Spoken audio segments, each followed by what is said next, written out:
అందరికీ praise the lord. ప్రభునందు ప్రియమైన దేవుని బిడ్డలారా, ఈ రోజున తిరిగి ఆత్మీయ ఆహారాన్ని మీకు అందించడానికి నెహెమ్యా గ్రంథాన్ని ఆధారం తీసుకుంటూ మీకు బోధిస్తూ ఉన్నాను. కాబట్టి జాగ్రత్తగా కొన్ని నిమిషాలు వినాలని ప్రభు పేరిట మనవి చేయించున్నాను. నెహెమ్యా గ్రంథాన్ని మనము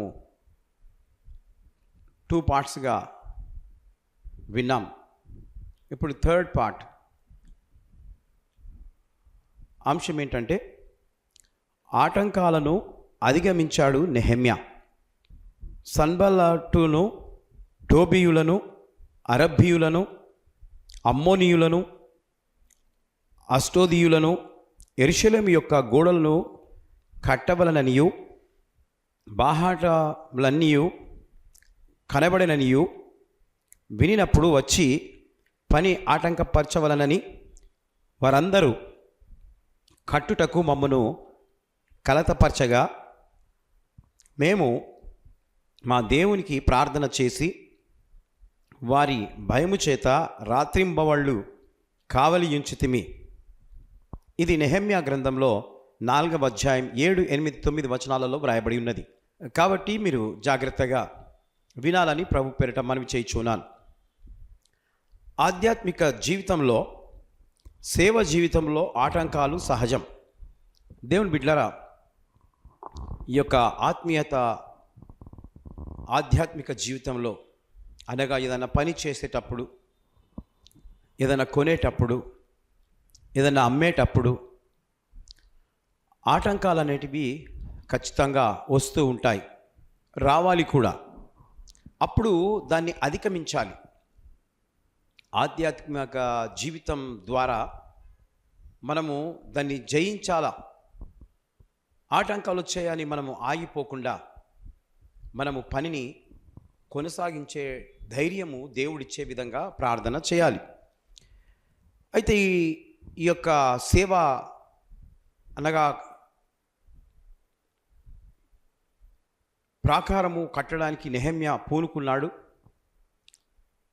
అప్పుడు ఈ ఆటంకాలు అనేటివి రావడం ప్రారంభించాయి.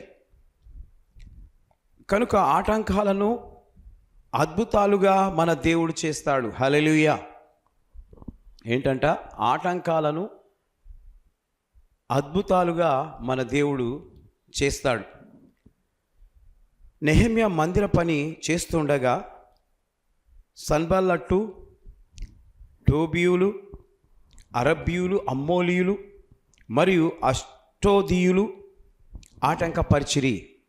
ఎన్ని దేశాలండి? 5 దేశాలు. వీళ్ళు ఏం చేస్తున్నారు? నెహెమ్యా ప్రాకారములను కడుతున్నాడని చెప్పి ఆటంకాలను వాళ్ళు కలుగజేస్తూ ఉన్నారు. అయితే నెహెమ్యా ఏం చేశాడు? అయితే ఈ 5గురిని ఒక్కడే ఎదుర్కొన్నాడు. ఎలాగో తెలుసా? ప్రార్థనా శక్తి ద్వారా ప్రతి సేవకుడికి, విశ్వాసికి ప్రార్థన శక్తి ఉండాలి. ఈ రోజుల్లో దుష్టుడు, సాతానుడు అనేక రకాలుగా మరి సంఘాలపై పనిచేస్తూ ఉన్నాడు. సంఘాలలో కూడా పనిచేస్తూ ఉన్నాడు. అనేక సంఘాలను కూల్చివేస్తూ ఉన్నారు. దేవునికి మహిమ కలుగునుగాక. దేవుని బిడ్డలారా, ఈరోజు దేవుడు నీలో ప్రార్థన శక్తి ఉంటే దేవుడు అడ్డంకులను, ఆటంకాలను అద్భుతాలుగా చేస్తాడనేసి ప్రార్థన ద్వారా మనము ఈ యొక్క మాటలు వింటున్నాం. కాబట్టి నీలో ప్రార్థన శక్తి ఉంటే అద్భుతాలను దేవుడు చేయగలడు. అప్పుడు ఆటంకాలు అద్భుతాలు అవుతాయి.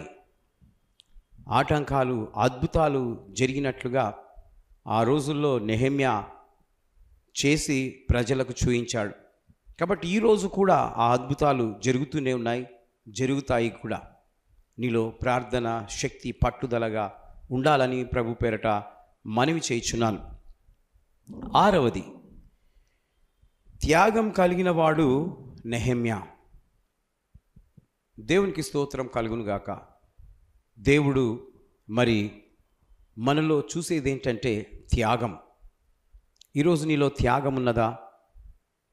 ఒకవేళ త్యాగం లేకపోతే ఈరోజు ఏదైనా పని చేసేటప్పుడు త్యాగపూరితమైన పనిని మనము చెయ్యాలి. నెహెమ్యా గ్రంథం 5వ అధ్యాయం 19వ వచనంలో ఈ విధంగా వ్రాయబడ్డది. నేను చదువుతాను, జాగ్రత్తగా వినాలని ప్రభు పేరిట మనవి చేయుచున్నాను. నా దేవా, ఈ జనులకు నేను చేసిన సకలమైన ఉపకారములను బట్టి నాకు మేలు కలుగునట్లు నన్ను దృష్టించుము. నెహెమ్యా జనులకు చాలా మేలు చేస్తూ ఆ పనిని కొనసాగించాడు. అనగా భోజనం పెట్టడమే కానీ, వస్త్రం ఇవ్వడమే కానీ, డబ్బులు ఇవ్వడమే కానీ, వారికి షెల్టర్ ఇవ్వడమే కానీ, ఎందుకంటే ఆ పని చేస్తూ ఉన్నారు కాబట్టి దేవుడు నెహెమ్యాను ఎన్నుకున్నాడు. కనుక ఆ బాధ్యత అంతా కూడా నెహెమ్యా భరిస్తూ వారిని ప్రోత్సహిస్తూ ఆ పని ఆగకుండా కొనసాగులాగున సహాయపడుతూ ఉన్నాడు. నెహెమ్యా యూదులకు ఎంతో మేలు చేశాడు. ప్రాకారములను కట్టుటకు రాజు దగ్గర ఉద్యోగము మానివేశాడు. చూడండి ఎంత గొప్ప త్యాగము తనలో ఉంది. ఆ ప్రాకారము, యెరూషలేము యొక్క ప్రాకారము కట్టడానికి మరి తను ఉద్యోగాన్ని కూడా మానివేశాడు రాజు దగ్గర. అంతేకాక యూదులకు భోజనమునకు కొంత ఖర్చు కూడా చేశాడు. ఆ పని చేసేవారికి, ఆ యూదులకు భోజనం కూడా ఖర్చు పెట్టినట్లుగా వాక్యంలో మనము చూడగలుగుతూ ఉన్నాం. యెరూషలేము గోడలు కట్టడానికి తన సమయాన్ని ఖర్చు చేశాడు. చూడండి, చాలామంది మరి దేవుని యొక్క సేవ చేసేటప్పుడు నాకు ఆ పని ఉంది, ఈ పని ఉంది అని దేవుని సేవ చేయడానికి రారు. ఏదో ఒక సాకు చెప్తారు. అదే పెళ్ళిళ్ళు కానీ, ఏదైనా వేరే విందులు కానీ, వేరే ఫంక్షన్స్ కానీ వాళ్ళు చెప్పగానే అక్కడికి ఖచ్చితంగా వెళ్తారు. అదే దేవుని పనికైతే ఎన్నో సాకులు, ఆటంకాలు, అక్కడికి వెళ్ళేది, ఇక్కడికి వెళ్ళేది, ఆ పని ఉంది, ఈ పని ఉంది అని చెప్తారు. కానీ నెహెమ్యా అలా చేయలేదు. ఆయన మరి ఆ పని జరిగేంత వరకు, ఆ సేవ జరిగేంత వరకు తన సమయాన్ని ఖర్చు చేశాడని మనము వాక్యంలో చూస్తున్నాం. సేవలో ఆత్మల సంపాదన సఫలం కావాలి అంటే మన సమయాన్ని, మన ధనాన్ని, మనకున్న ఉద్యోగాన్ని సహితము త్యాగాలు చెయ్యాలి. హల్లెలూయా! ఎంత గొప్ప త్యాగమూర్తి ఈ యొక్క నెహెమ్యా. డబ్బును ఖర్చు పెడుతున్నాడు, సమయాన్ని ఖర్చు పెడుతున్నాడు. మరి తనకు ఏదైనా ఎక్కడన్నా వెళ్ళే ఆలోచన ఉన్నా కూడా అది మానివేసుకొని దేవుని పనిని ఆగకుండా మరి ఆ ఉద్యోగాన్ని కూడా వదిలేసి చేస్తూ ఉన్నాడు. ఈరోజు ఆ విధంగా చేస్తున్నారండి ఎవరన్నా? దేవుని సేవకులు ఆత్మల సంపాదన కొరకు డబ్బు ఖర్చు చేస్తున్నారా? సమయాన్ని ఖర్చు చేస్తున్నారా? ఉద్యోగానికి డుమ్మా కొడుతున్నారా? లేదే ఉద్యోగం డుమ్మా కొట్టొద్దు, డబ్బులు కట్ అవుతాయి కదండి. ఈరోజు ఆ విధంగా ఆలోచిస్తూ ఉన్నారు. కానీ నెహెమ్యా యొక్క త్యాగము మీరు కూడా కలిగి ఉండాలని ప్రభు పేరట మనవి చేయుచున్నాను.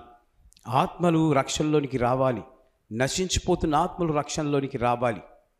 కాబట్టి నెహెమ్యా ఆ విధంగా తను త్యాగం చేస్తున్నట్లుగా వాక్యంలో మనం చూడగలుగుతున్నాము. నేను చెప్పే వాక్యంలో మీరు వినగలుగుతున్నారు.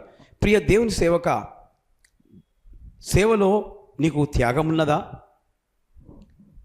ప్రియ విశ్వాసి, దేవుని పరిచర్య కొరకు నీలో త్యాగం ఉన్నదా? ఒక ప్రశ్న.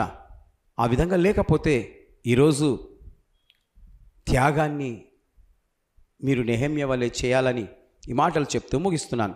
దేవుడు ఈ మాటలు దీవించి ఆశీర్వదించును గాక. May God bless you. మా యొక్క చిరునామా దయచేసి మీరు వినాలని ప్రభు పేరట మనవి చేయుచున్నాను.